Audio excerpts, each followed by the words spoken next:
Hello friends, मैं हूँ Richa. Friends, आप सभी का बहुत बहुत स्वागत है आपके अपने इस यूट्यूब चैनल पर। फ्रेंड्स, हम अपनी ये जो प्रीवियस ईयर के जो क्वेश्चन कर रहे हैं, सब्जेक्ट वाइज प्रीवियस ईयर के क्वेश्चन, इस सीरीज को आगे बढ़ाते हैं। तो आज भी हम 10 क्वेश्चन डिस्कस करेंगे। आज जो फ्रेंड्स हम क्वेश्चन करेंगे उसमें हम डिटेल में मतलब ये देखेंगे कि कंपैरेटिव टाइप की स्टडी की कौन सा क्वेश्चन है जो कि कंफ्यूज ज्यादा करता है। बहुत ही सिंपल टॉपिक होते हैं बट वहां पर बच्चों को कंफ्यूजन बहुत ज्यादा हो जाती है। तो उस चीज को आज डिटेल में एक बार अच्छे से पढ़ लेंगे, क्वेश्चन के माध्यम से समझ लेंगे, फिर आपको फ्यूचर में कभी भी प्रॉब्लम नहीं होगी। तो देखते हैं, कुछ इंपॉर्टेंट क्वेश्चन है। सो फर्स्ट क्वेश्चन है इस वीडियो का, हमारी सीरीज का ये 46 क्वेश्चन है। तो which of the following will be called behavioural rather than attitudinal belief related to competency for becoming an effective teacher. तो देखिए, ये बिहेवियरल, एटीट्यूडनल, ठीक है, इस टाइप के क्वेश्चन कई बार आते हैं और मैंने खुद देखा है कि एक ईयर में ही बहुत बार इस टाइप के क्वेश्चन आपको देखने को मिल जाते हैं। तो बिहेवियर और एटीट्यूडनल क्वेश्चन होता है। और एक ऐसा ही सिमिलर क्वेश्चन मैंने और देखा, वहां पे क्या है, which of the following teacher competency belong to the domain of personality and attitude. तो ये देखिए, पर्सनालिटी, एटीट्यूड, बिहेवियर, ये क्या चीज है, इसको समझ लेते हैं एक बार अच्छे से। तो ये समझिए यहाँ पर कि जो एटीट्यूड होता है वो कैसा होता है, वो हमारा इंटरनल होता है, और बिहेवियर कैसा होता है, हमारा एक्सटर्नल होता है। ठीक है, जैसे एटीट्यूड का रिलेशन होता है हमारी थिंकिंग से, हम सोचते कैसा है। ठीक है, बिहेवियर का मतलब कैसा हुआ कि हम करते कैसा है। ये दोनों अलग अलग चीजें हैं। एटीट्यूड जैसा हम सोचते हैं और बिहेवियर जैसा हम परफॉर्म करते हैं। और समझते हैं इसको ध्यान से। Attitude is defined as a person mental tendency which is responsible for a way of thinking, feel, someone, something. Attitude क्या है, एक मेंटल टेंडेंसी है कि आप कैसा सोचते हैं या मैं कैसा सोचती हूँ किसी भी चीज के लिए। ठीक है, बिहेवियर क्या हुआ, इट एम्प्लाइज एक्शन। ठीक है, करते कैसा है हम, मूव्स, कंडक्ट, और फंक्शन और individual group toward a person, कि हम किसी पर्सन के साथ, किसी ग्रुप के साथ हम कैसे बिहेव करते हैं, वो होता है बिहेवियर। ठीक है, और अच्छे से समझते हैं। देखिए, अब आता है एक आपका पर्सनालिटी और बिहेवियर और एटीट्यूड, ऐसे भी क्वेश्चन आते हैं एग्जाम में। तो पर्सनालिटी का मतलब होता है व्हाट वी आर, और बिहेवियर का मतलब होता है हम करते कैसे हैं। तो पर्सनालिटी वो है जो कि हम बदल नहीं सकते, बट बिहेवियर तो हमारा बदल जाता है ना। देखते होंगे आपके आसपास भी लोग होंगे जिनका बिहेवियर, अगर आपकी लाइफ में कुछ भी चेंज आ रहा है, उतार चढ़ाव आ रहा है, तो उनका बिहेवियर आपके प्रति चेंज हो जाता है। सो बिहेवियर क्या है, बिहेवियर तो चेंज हो सकता है, बट पर्सनालिटी क्या होती है, किसी पर्सन की पर्सनालिटी वो उसकी अपनी होती है, वो उसकी इंटरनल होती है, उसको चेंज करना बहुत मुश्किल होता है, we can not change it. So वो उसकी पर्सनालिटी है, वो चेंज नहीं कर सकते। और समझते इसको ध्यान से। बिहेवियर क्या हुआ, अब जब हमने इतना सब कुछ जाना कि बिहेवियर हम दूसरों के साथ कैसा बिहेव कर रहे हैं, यही तो बात कर रहे हैं ना कि उसका बिहेवियर दूसरों के साथ कैसा है। तो बिहेवियर जब दूसरों के साथ होता है तो उसमें बातें कौन कौन सी आएंगी, it is the way in which a person act toward और others or towards a situation it should well accepted by other। ठीक है, और इसमें बातें कौन कौन सी आएंगी, यहाँ पे होता क्या है, बिहेवियर। बिहेवियर हम किसी का कैसे पहचानेंगे, जब हम उससे कम्युनिकेट करेंगे, उससे हम बातचीत करेंगे, उससे हम मिलेंगे, तभी हम उसके बिहेवियर को जान पाएंगे।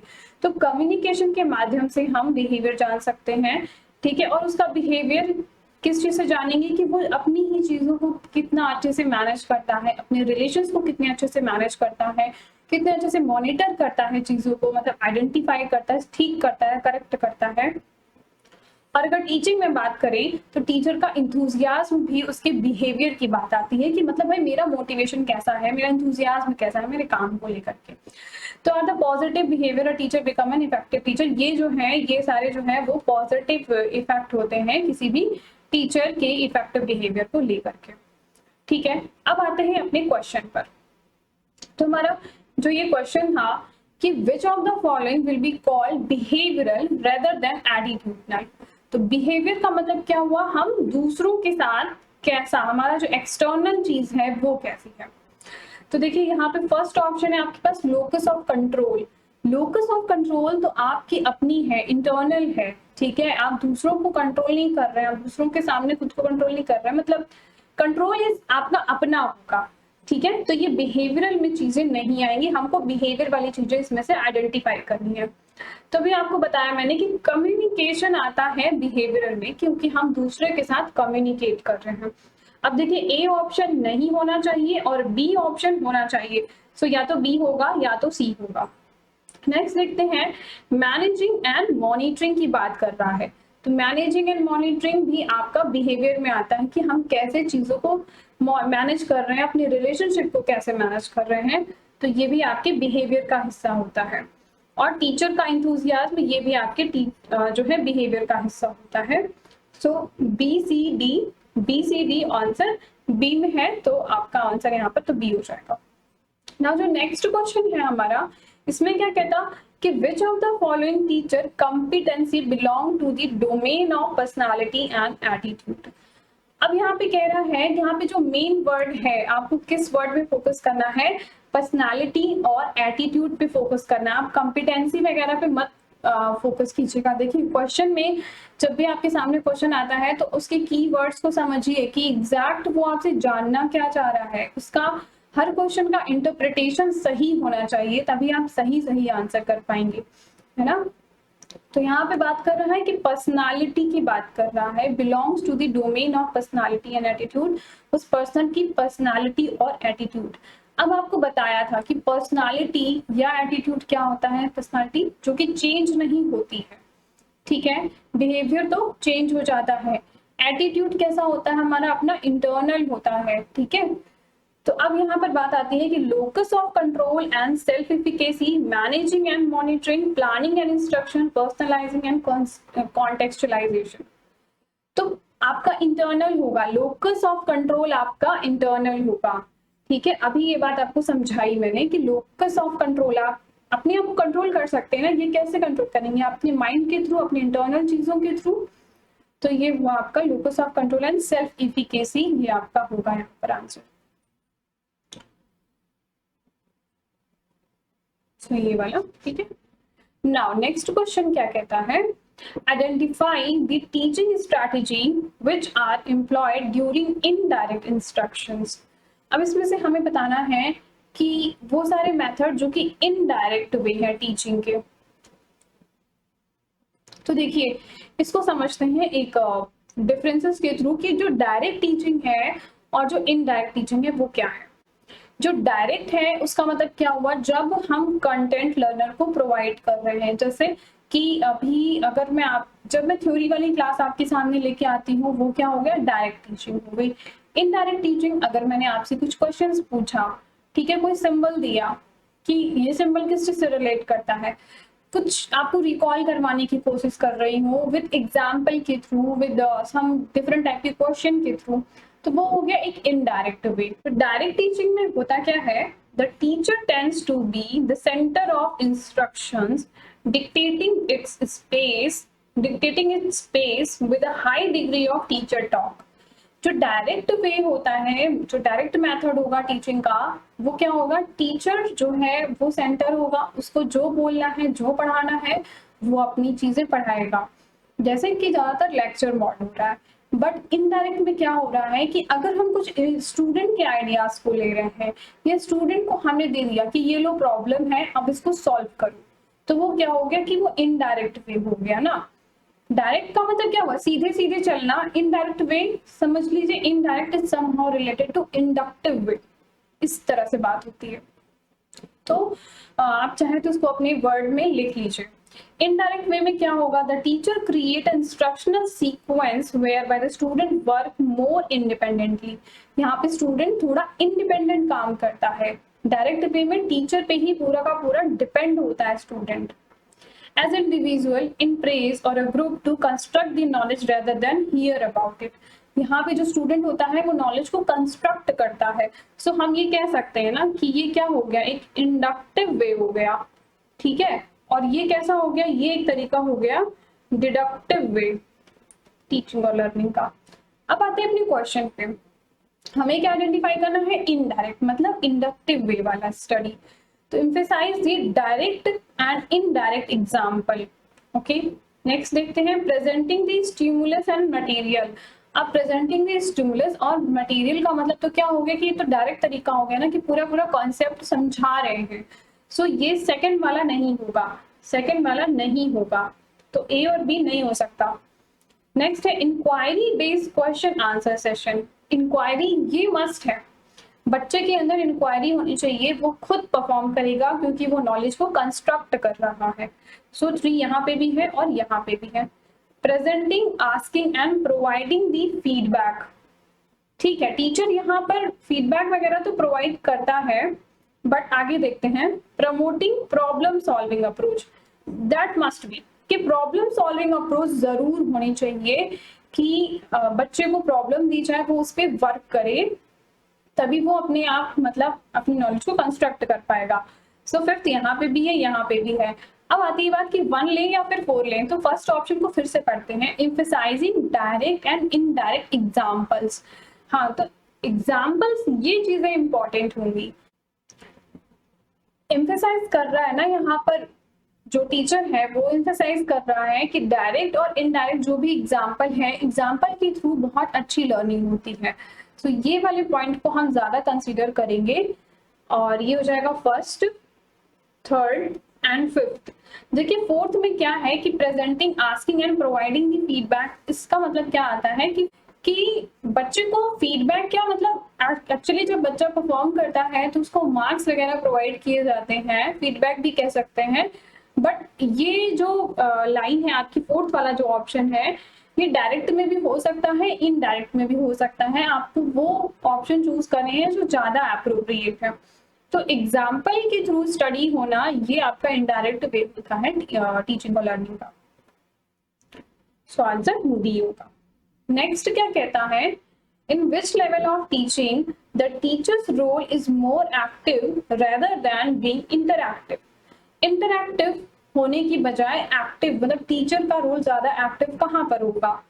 तो वैसे तो इसका आंसर करना बहुत आसान है, आपको समझ में आ गया होगा कि मेमोरी लेवल होगा। ठीक है, यहाँ पर लिखा भी हुआ है मेमोरी लेवल के बारे में, बट थोड़ी और बातें जान लेते हैं। जैसे देखिए, जो मेमोरी लेवल होता है वहां पर टीचर बहुत ज्यादा एक्टिव होता है, समटाइम्स लर्नर यहाँ पर पैसिव होते हैं। जो टीचर है वो मेमोरी लेवल में क्या करता है, फैक्ट्स एंड फिगर्स को बस बताता रहता है, समझाता रहता है, और कभी कभी बच्चे बिल्कुल बोर हो जाते हैं। मतलब बात आती है कि सिर्फ टीचर का काम क्या है, यहाँ पर टॉपिक को बताना और रटाना, यही है सिर्फ। तो यहाँ पर टीचर जो है एक्टिव रहेगा और स्टूडेंट जो है वो इनएक्टिव हो जाते हैं या पैसिव हो जाते हैं। सो आंसर ए हो जाएगा। नेक्स्ट है जो कि 15th क्वेश्चन, जो कि हमारे वीडियो का 5th क्वेश्चन है, स्टेटमेंट वाला क्वेश्चन है। ठीक है, देखते हैं स्टेटमेंट 1 में क्या लिखा है। Indirect instruction is an approach to teaching and learning in which the process in inquiry, ठीक है, the content involved concept and context is a problem।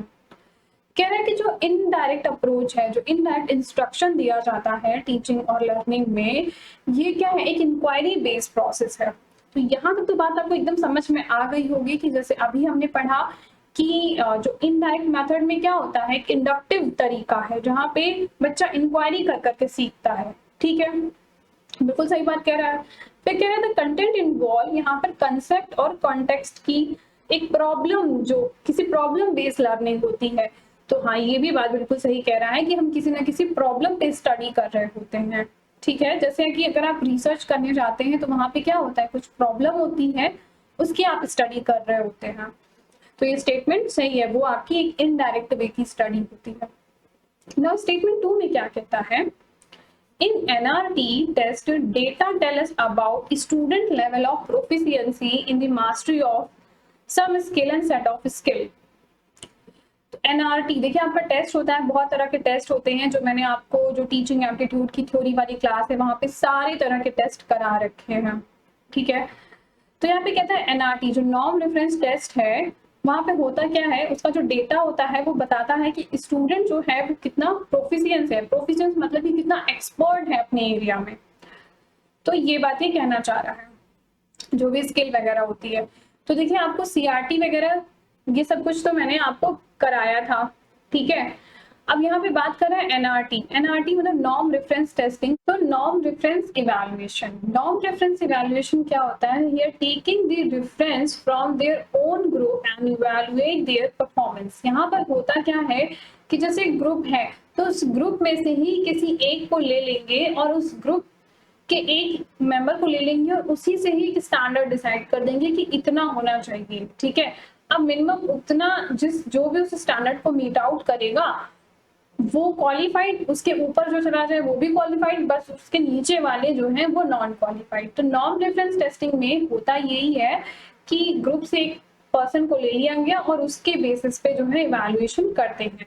Norm reference और क्राइटेरिया में कुछ बेसिक डिफरेंसेस है, इसको समझ लीजिए कि यहाँ पर जो होता है कंपैरिजन होता है, क्राइटेरिया में कंपैरिजन नहीं होता है। आपको बहुत इजीली मैंने समझाया था, जैसे कि जब आप जो है पीएचडी करने जाते हैं तो वहां पर क्या होता है, एक मिनिमम एलिजिबिलिटी क्राइटेरिया होता है, क्या कि 50% मार्क्स जो है आपके पोस्ट ग्रेजुएशन में होने चाहिए। तो ये क्या हो गया, ये क्राइटेरिया हो गया ना कहीं पे जाने के लिए। और नॉर्म रेफरेंस में क्या हो गया, कंपैरिजन होता है, ठीक है।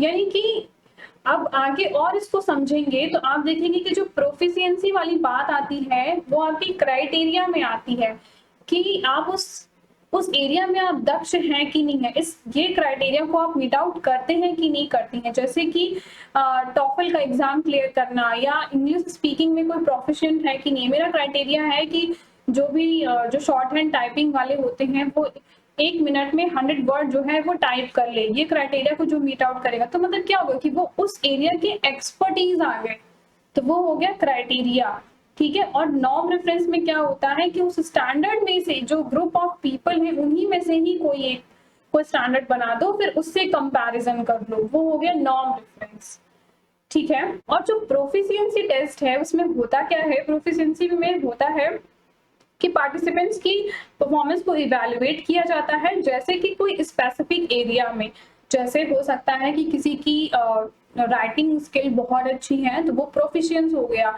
इंग्लिश स्पीकिंग में बहुत अच्छा है तो उसको प्रोफिशिएंट टेस्ट बोलते हैं, ठीक है। रीडिंग हो गया, राइटिंग हो गया, स्पीकिंग हो गया, लिसनिंग हो गया, इस तरह के जो टेस्ट होते हैं उसको प्रोफिशिएंसी टेस्ट बोलते हैं एनआरटी में। सो ये लाइन तो आपकी गलत हो जाएगी, statement 2 is wrong, statement 1 is correct, so answer हो जाएगा C।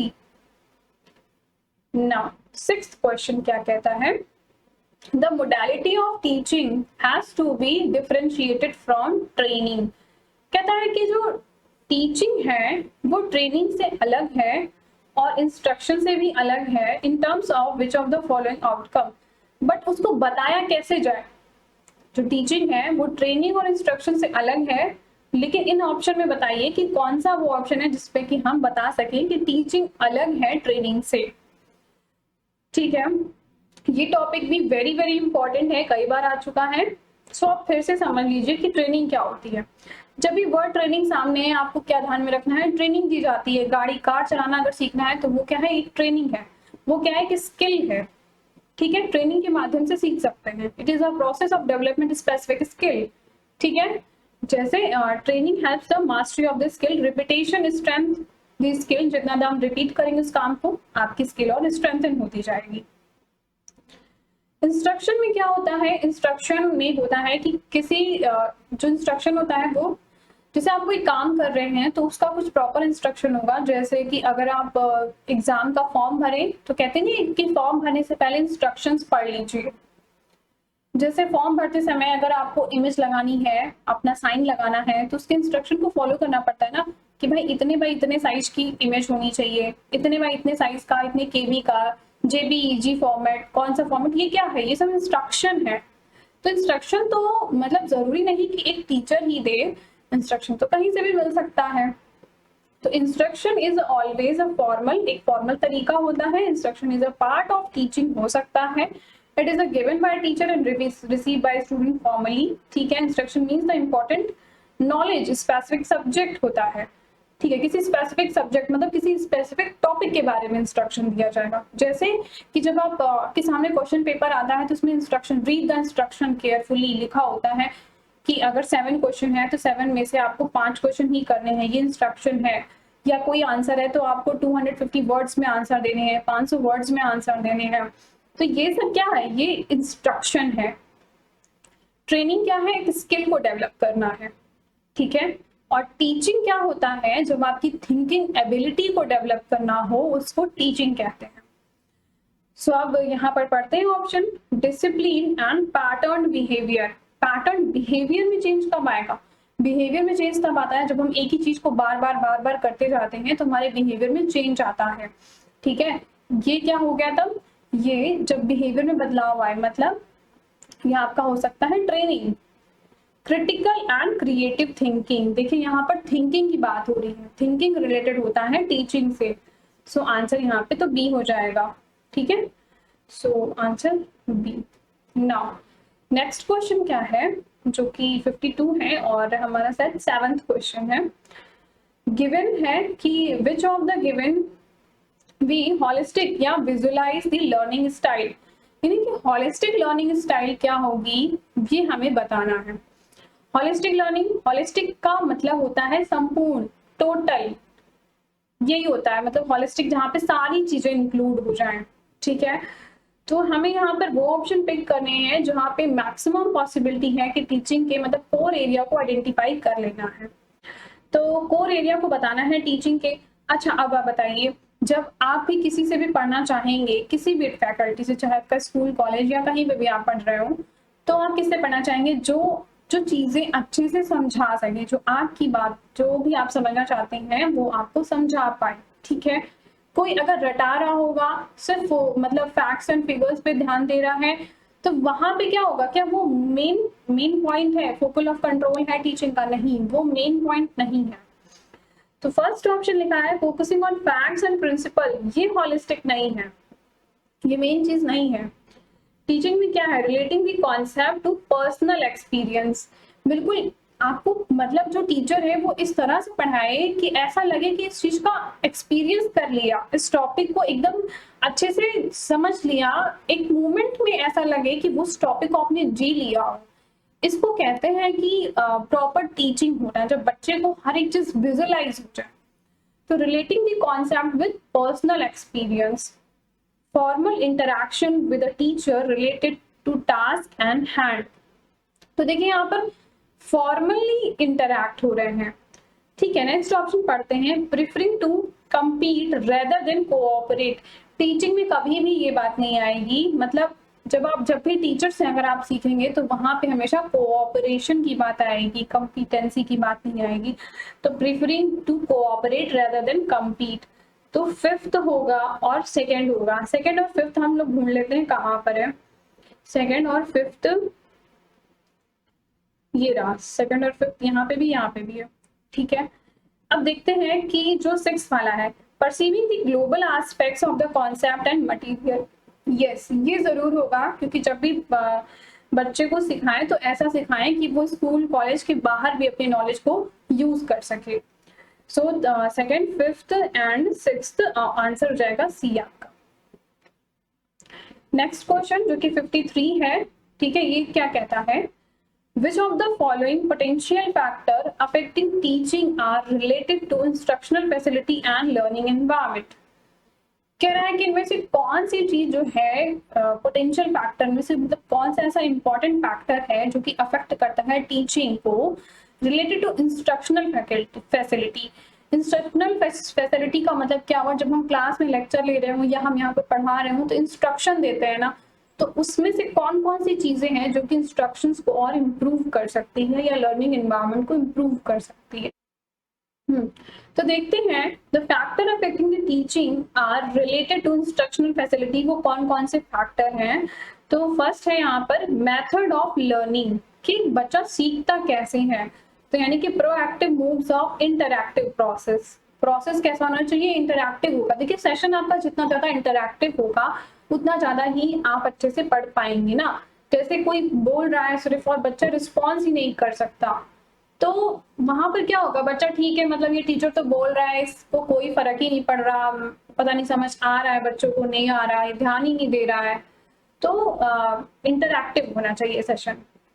आती है मोड ऑफ लर्निंग, जब जो सीख रहा है बच्चा वो किस तरीके से सीख रहा है, कौन सा तरीका है, ऑनलाइन तरीका है, ऑफलाइन तरीका है, मोड पे डिपेंड करता है। नेक्स्ट क्या कहता है कि लर्निंग सपोर्ट मटेरियल, जो मटेरियल है यानी कि जब आप पढ़ रहे हो तो उसके सपोर्ट मटेरियल जो भी आप यूज कर रहे हैं वो कितना अवेलेबल है, वो चीज पे ध्यान रखना। तो availability and non availability of text book reading the material for the use. ठीक है, तो मेथड ऑफ लर्निंग में यहाँ पर बात की थी कि प्रोएक्टिव मूव्स और इंटरएक्टिव प्रोसेस होंगे। जो टीचर होगा वो एक प्रोएक्टिव तरीके से सिखा रहा हो। प्रोएक्टिव तरीका का मतलब क्या होता है, देखिए इमेज भी यहाँ पर लगी हुई है। प्रोएक्टिव का तरीका ये हुआ कि कोई भी प्रॉब्लम आ रही है उसके पहले ही आप अपने आप को रेडी रखना।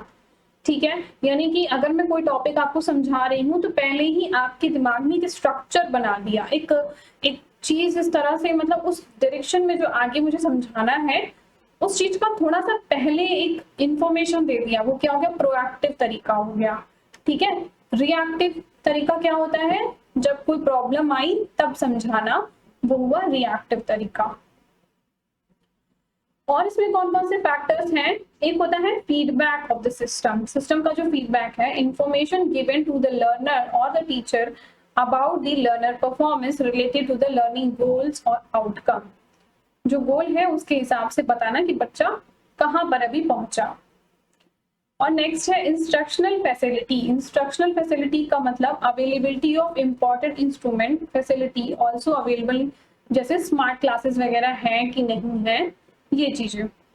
लेट्स सपोज कि किसी को कंप्यूटर बेस्ड कुछ सिखाना चाहते हैं, कुछ लैंग्वेज बताना चाहते हैं, अब कंप्यूटर ही नहीं है तो बच्चा सीखेगा कैसे। तो वही हो गया। द एनवायरमेंट ऑफ इंस्टीट्यूशन, जैसे कि एनवायरमेंट कैसा होना चाहिए, नॉइज फ्री होना चाहिए। ठीक है, फोकस हो सके बच्चा, इस तरीके का एनवायरमेंट हो। ठीक है, सुटेबल होना चाहिए एग्जाम एजुकेशन के लिए। जो आप पढ़ते हैं अपने ऑप्शन को, यहाँ पर क्या लिखा है, praise and encouragement by the teacher. Praise and encouragement, ठीक है, पॉजिटिव वर्ड है, कुछ बुरा नहीं है। नेक्स्ट पढ़ते हैं non availability of text book reading material for use. ये इंपॉर्टेंट बात है, अभी आपको यहाँ पे बताया ना कि रीडिंग मटेरियल्स वगैरह अवेलेबल होने चाहिए। तो ये होगा प्रोएक्टिव मूव्स और इंटरएक्टिव प्रोसेस, ये भी होगा। जो भी बच्चे को जब बता रहे हो तो आपके मूव्स कैसे होने चाहिए, प्रोएक्टिव होने चाहिए, पहले से ही कुछ स्ट्रक्चर बना हो। Shortage of highly qualified teacher और availability of smart classes. Availability of smart classes ये जरूर होगा। Shortage of highly qualified teacher, जो यहाँ पे ये बात कह रहा है, ये इंस्ट्रक्शनल फैसिलिटी का हिस्सा नहीं है। यहाँ पर ये ध्यान दीजिएगा, इंस्ट्रक्शनल फैसिलिटी की बात कर रहा है। मतलब ये तो कोर एरिया हो गया ना भाई, टीचर हाईली क्वालिफाइड है या नहीं है ये तो टीचर पर डिपेंड करता है, उसको नॉलेज होनी चाहिए जो सब्जेक्ट पढ़ा रहा है, वो बात सही है। बट ये इंस्ट्रक्शनल फैसिलिटी का हिस्सा नहीं होगा। क्यों नहीं होगा, क्योंकि टीचर क्या हुआ, ये तो मतलब मेन चीज में आ गया, टीचर और टीचर की क्वालिटी में आ गया, इंस्ट्रक्शन फैसिलिटी में नहीं आएगी, मतलब अलग हिस्से की बात कर रहा है। सो फोर्थ ऑप्शन में नहीं होना चाहिए और सेकेंड, थर्ड और फिफ्थ होगा आंसर। सेकेंड, थर्ड और फिफ्थ आंसर बी में है। So B is the answer. Now next question क्या है, when the test data tell us about the student level of proficiency in defined area, the procedure of evaluation is called। तो proficiency के लिए कौन सा होना चाहिए, प्रोफिशिएंसी टेस्ट होना चाहिए, अभी आपको बताया था। बट क्या है, यहाँ पर ऑप्शन में प्रोफिशिएंसी टेस्ट दिया ही नहीं है। क्या दिया है, फॉर्मेटिव इवैल्यूएशन। फॉर्मेटिव में क्या होता है, ये ड्यूरिंग दी स्टडी होता है, जैसे पढ़ाते पढ़ाते बीच में कुछ क्वेश्चंस पूछ लेना। सबमिटिव क्या होता है, जब सेमेस्टर एंड होता है या ईयर एंड होता है तब जो टेस्ट लेते हैं उसको सबमिटिव बोलते हैं। अब आती है बारी इन दोनों की, norm reference and criteria reference. इन दोनों को समझ लेते हैं। तो जो नॉर्म रेफरेंस होता है इसमें क्या होता है, ये तो यहाँ पर जो टेस्ट होता है it measure more general category of competency. जो नॉर्म रेफरेंस है वो जनरल टाइप की, जैसे कि मान लीजिए किसी के 10 मार्क्स आने चाहिए, किसी के 12 आ गए तो ठीक है उसको रख लिया जाएगा।